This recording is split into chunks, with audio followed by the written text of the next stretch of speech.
સાકારણી છે અને એ ભારતની સૌથી પહેલી મહિલા શિક્ષિકા બની અને આપણે જોઈએ કે એમની નાની ઉંમરમાં એમનું લગ્ન થઈ ગયું હતું જ્યારે 9 વર્ષના હતા અને જ્યોતિબા ફૂલે જે હતા એ 13 વર્ષના હતા.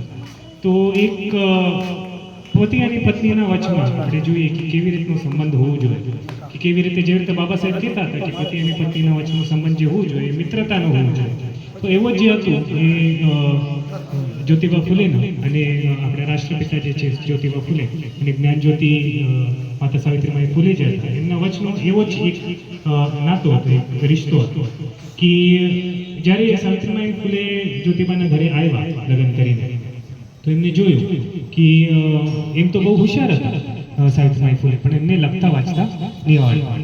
તો એમની લખવાની અને વાંચવાની જે શરૂઆત જે હતી એમને ઘરમાં જ કરી હતી. આપણે જે પણ આપણા ક્રાંતિની શરૂઆત થાય છે, આપણે ક્રાંતિની શરૂઆત હંમેશા પોતાના ઘરથી જ કરીએ. તો એમને પોતાના પત્નીને જ્યોતિબા ફૂલેને પોતાના પત્નીને લખતા અને વાંચતા શીખાય, પણ ખાલી લખીને વાંચીને આપણે શિક્ષિત નથી બનતા. તો લખવાના અને વાંચવાના આગળ પણ આપણે શિક્ષણ મેળવવાની બહુ જરૂર છે. તો એ શિક્ષણ ક્યાંથી મેળવે બરોબર? અને જ્યોતિબાની એક ઈચ્છા હતી, જ્યોતિબાની અને માતા સાવિત્રીબાઈની, કે અમે લોકો છોકરીઓ માટે સ્કૂલ ખોલી.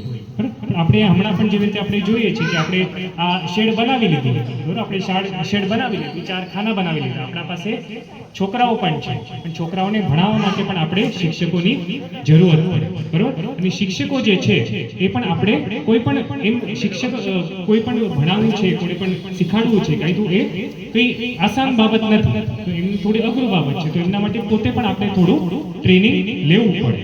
તો એના માટે આપણે પહેલા પોતે થોડો શિક્ષિત બનવું પડે, થોડું ટ્રેનિંગ લેવું પડે. અને એ ટ્રેનિંગ લેવા માટે એ સમયમાં ભારતની અંદર સિન્થિયા ફરાર કરીને બ્રિટનથી આવી ગઈ હતી, એક મિશનરી સ્કૂલ ચલાવતી હતી સિન્થિયા ફરાર. અને એ સિન્થિયા ફરાર જે હતી એ લોકોને ટ્રેનિંગ પણ આપતી હતી કે તમે ટીચર કેવી રીતે બની શકો. તો એનો જે સ્કૂલ હતી, ટ્રેનિંગની સ્કૂલ હતી સિન્થિયા ફરારની, અહેમદનગરમાં હતી. હવે માતા સાવિત્રીબાઈ ફૂલે તો પુણેમાં રહેતી હતી. એમાં એમની ઉંમર તમે પકડી લો કે 48માં એ સ્કૂલમાં ગઈ, બરોબર? તો 17 વર્ષની નાની ઉંમર હતી એમની, કંઈ વધારે મોટી ઉંમર નથી. આપણા અહીંયા વધારે બાળકો છે બધા 15, 16, 17ની ઉંમરના પણ છે. પણ એ સમયમાં આપણે સમજી શકીએ કે 150 વર્ષ પહેલાં, 150 વર્ષથી પણ વધારે વર્ષ પહેલાં એ સમયની અંદર જ્યારે મહિલાઓ જે છે એમને ઘરથી બહાર નીકળવાનું પણ અધિકાર નહીં હતી.